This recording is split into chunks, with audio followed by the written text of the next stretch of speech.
நேற்றைய தினம் ஒன்றிய பிஜேபி அரசினுடைய நிதிநிலை அறிக்கை என்பது தாக்கல் செய்யப்பட்டிருக்கு. 2026ஆம் ஆண்டுக்கான நிதிநிலை அறிக்கைன்னு சொன்னாலும் அநேகமாக இதுக்கு பிறகு வாழ்நாளிலேயே பட்ஜெட்டே தாக்கல் செய்ய போறதில்லைன்றது மாதிரி 2047ஆம் ஆண்டு வரைக்குமான பல்வேறு திட்டங்களை நிதிநிலை அறிக்கையில அறிவிச்சிருக்கிறாங்க. வழக்கமாக அந்தந்த ஆண்டில் என்ன நிறைவேற்றுவோம் என்பதுதான் அறிவிப்பாங்க. இங்கே ஏதோ 10 ஆண்டு திட்டம் 20 ஆண்டு திட்டம் என்பதை போல நேற்றைய தினம் பிஜேபி அரசாங்கம் பட்ஜெட்டை அறிவிச்சிருக்கு. இன்றைக்கு மக்கள் எதிர்நோக்கி இருக்கக்கூடிய எந்த ஒரு பிரச்சனைக்கும் தீர்வை ஏற்படுத்தக்கூடிய வகையில் அல்லது தீர்வை சொல்லக்கூடிய வகையில் பட்ஜெட்டில் எதுவுமே இல்லை. குறிப்பாக வேலையின்மை என்பது இந்தியாவினுடைய தலையாய பிரச்சனையாக இருந்து கொண்டிருக்கு. குறிப்பாக அமெரிக்க ஏகாதிபத்தியத்தினுடைய அபரிமிதமான வருகையின் காரணமாக இந்தியாவில் பல்வேறு தொழில்கள் முடங்கக்கூடிய அபாயமும் ஏற்றுமதி ஆகக்கூடிய பல்வேறு தொழில்கள் முடங்கி இருக்கக்கூடிய நிலைமை என்பது இருக்கிறது.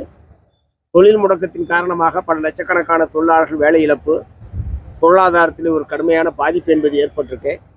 ஆகவே அதற்காக அமெரிக்காவினுடைய இத்தகைய அத்துமீறல் நடவடிக்கை காரணமாக ஏற்பட்டிருக்கக்கூடிய பாதிப்பிலிருந்து இந்திய தொழிலாளர்களை பாதுகாப்பதற்கான எந்த ஆலோசனையும் அந்த நிதிநிலை அறிக்கையில் இல்லை.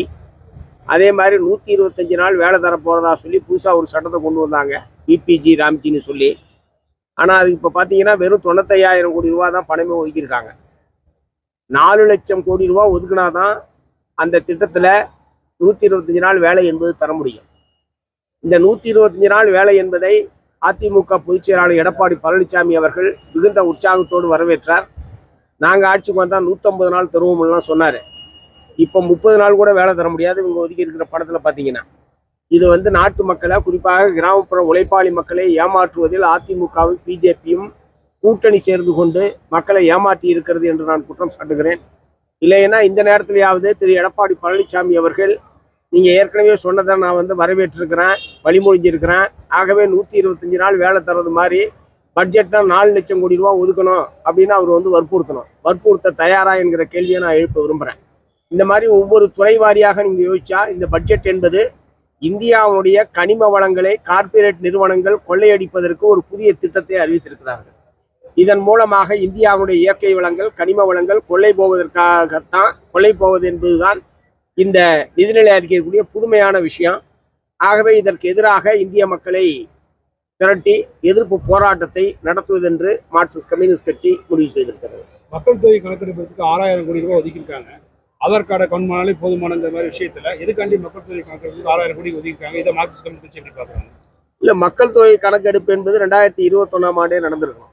அது கொரோனா காரணமாக நடைபெறல. 10 ஆண்டுகளுக்கு ஒரு முறை நடைபெற வேண்டும். ஆகவே கட்டாயம் மக்கள் தொகை கணக்கெடுப்பு என்பது நடத்தணும். சமூக பொருளாதார மக்களுடைய நிலைமை சம்பந்தமாக அறிந்து கொள்வதற்கு கட்டாயம் கணக்கெடுப்பு, அதில் ஜாதிவாரி கணக்கெடுப்பு என்பது நடத்தப்பட வேண்டும் என்பதை நாங்கள் வற்புறுத்துறோம். இல்ல, ஏற்கனவே ஆதார் கார்டு வச்சிருக்கவங்க எல்லாரும், மக்கள் எல்லாருமே ஆதார் கார்டு வச்சிருக்காங்க. அப்படி இருக்கும் அதை கவுண்ட் பண்ணாலே போதுமானது. எதுக்காண்டி 6,000 கோடி ரூபாய்? வெறும் மக்கள் தொகை அல்ல, எத்தனை பேர் இருக்கான்றது இல்ல, பிறப்பு இறப்பு கணக்கு வச்சு அதை கணக்கு பண்ண முடியும். அரசியல் பொருளாதார சமூக நிலைமைகள் சம்பந்தமான ஆய்வோடு சேர்ந்தது. அது வெறும் எத்தனை பேர் ஆண்மை அளவு பெண் அளவு கண்டுபிடிக்கிறது. அதனால அது 10 வருடத்திற்கு ஒரு முறை நடத்த வேண்டும். 2021 நடத்த முடியாமல் போச்சு. இப்போ 2027ஆம் ஆண்டு நடத்துவதற்கான தயாரிப்பில் இருக்காங்க. அது செய்யப்பட வேண்டும் என்பதுதான் எங்களுடைய நிலையம். அதோடு சேர்த்து நாடு முழுவதும் சாதிவாரி கணக்கெடுப்பு என்பது நடத்தப்பட வேண்டும். அது எந்தெந்த இந்த அரசாங்கத்துடைய திட்டங்கள் எந்தெந்த சாதிக்கு போய் சேர்ந்திருக்கு, இடஒதுக்கீடு என்பது முழுமையாக நிறைவேற்றப்பட்டிருக்கா இல்லையா போன்ற விவரங்களுக்கு அது அவசியம். அந்த முறையில் மத்திய அரசாங்கமே சாதிவாரி கணக்கெடுப்பு என்பதையும் நடத்தப்பட வேண்டும் என்பது மார்க்சிஸ்ட் கம்யூனிஸ்ட் கட்சியினுடைய கோரிக்கை. மதுரை மெட்ரோ ரயில்வே பற்றி ஒரு விஷயமா பட்ஜெட்ல அனௌன்ஸ் பண்ணல. இது சம்பந்தமா மதுரை மட்டுமல்ல, மதுரை கோவை மெட்ரோ ரயில் திட்டத்தை பற்றி அவங்க எதுவும் சொல்லலை. ஒசூரில் விமான நிலையம் அமைப்பதற்கான அனுமதி என்பது ஏற்கனவே மறுத்துட்டாங்க. இப்போ அவங்க புதுசாக சென்னையிலேருந்து ஹைதராபாத்துக்கும் சென்னையிலேருந்து பெங்களூருக்கும் புல்லட் ரயில் விடுறதா சொல்லியிருக்காங்க. ஏற்கனவே புல்லட் ரயிலே அங்கே போய் ஆக்சிடென்ட் ஆகி நிற்குது. அவர் பல வருஷத்துக்கு முன்னாடியே நம்ம பிரதமர் சொன்னார். அதுவே என்னாச்சுன்னு தெரியல. இப்போ சொல்லியிருக்கிற புல்லட் ரயில் எத்தனை ஆண்டுகள் கழித்து வரும்னு தெரியல. இருந்தாலும் தமிழ்நாட்டுக்குன்னு இருக்கிற ஒரே ஒரு அறிவிப்பு சென்னை பெங்களூர், சென்னை ஹைதராபாத் புல்லட் ரயில் மட்டும்தான். அதை அவங்க அறிவித்தபடி நிறைவேற்றணும் நான் வற்புறுத்துறேன். அதே மாதிரி சென்னை கோவை, மதுரை கோவை மெட்ரோ ரயில் திட்டம், ஒசூர் விமான நிலையம் உள்ளிட்ட இது எல்லாமே வளர்ச்சி திட்டங்களோடு சம்பந்தப்பட்டது, ஒட்டுமொத்த மாநிலத்தினுடைய வளர்ச்சியோடு சம்பந்தப்பட்டது. அதற்கான அனுமதி இது தமிழ்நாடு அரசாங்கத்தை பழிவாங்க வேண்டும் என்கிற நோக்கத்தோடு பிஜேபி அரசாங்கம் செய்து கொண்டிருக்கிறது. பிஜேபி அல்லாத மாநில அரசாங்கங்களை பழிவாங்குவது என்கிற நோக்கத்தோடு தான் தமிழ்நாடு, கேரளா, கர்நாடகா போன்ற மாநிலங்களுக்கு ஒரு விரோதமான அணுகுமுறையையும் பழிவாங்கும் போக்கையும் அவர்கள் கடைபிடிக்கிறார்கள்.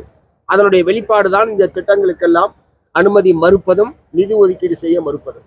இந்திய கூட்டணிக்கு இன்னும் கூட்டணி கட்சிகள் இன்னும் முடிவுகளான இன்னும் கட்சிகள் வருமா? அதை மார்க்சிஸ்ட் எப்படி பாக்குறீங்க? வந்தால் என்ன செய்வீங்க? எப்படி வர வைப்பீங்க? ஏற்கனவே திராவிட முன்னேற்ற கழகத்தின் தலைமையிலான மதச்சார்பற்ற ஜனநாயக முற்போக்கு கூட்டணி என்பது வலிமையான கூட்டணியாக இருக்கிறது. வேறு கட்சிகள் வருமா, சேர்க்கலாமா, சேர்க்கக்கூடாதா என்பதையெல்லாம் அந்த கூட்டணிக்கு தலைமை வைக்கக்கூடிய திராவிட முன்னேற்ற கழகம் தான் அதை பற்றி முடிவு செய்ய வேண்டும். யாரை சேர்க்கணும், யாரை சேர்க்கக்கூடாது என்பது மார்க்சிஸ்ட் கம்யூனிஸ்ட் கட்சியினுடைய அதில் தலையிடுறதுக்கு மார்க்சிஸ்ட் கம்யூனிஸ்ட் கட்சி. பொருளாதார ரீதியா இந்தியாவில் தங்க விலை ஒரு பெரிய தாக்கத்தை ஏற்படுத்தியிருக்கு. தங்க விலை உயர்வு ஒரு சவரன் 1,35,000 ரூபாய் ஆயிருக்கு. தங்கத்தினுடைய விலை உயர்வதற்கும் அமெரிக்க அதிபருடைய அடாவடித்தனத்துக்கும் சம்பந்தம் இருக்கு. அது ஏதோ தங்கம் என்பது இங்க வாங்குற மக்களால ஒரு நிலையற்ற பொருளாதாரம் உலகத்தின் நிலவுகள காரணத்தினால் முதலீடு செய்வதை தங்கத்திலே மக்கள் முதலீடு செய்கிறார்கள். தங்கத்துல முதலீடு செய்யறதுனால எவனுக்கும் ஒருத்தனும் கூட வேலை வாய்ப்பு தர முடியாது. அது பூரா முடங்கி போய் தான் கிடக்கும். ஆகவே இது சர்வதேச அரசியலோடு சம்பந்தப்பட்ட ஒரு பிரச்சனை. தங்கத்தினுடைய விலையை குறைப்பதற்கு மத்திய அரசாங்கம் உருப்படியான நடவடிக்கை எடுக்கும்.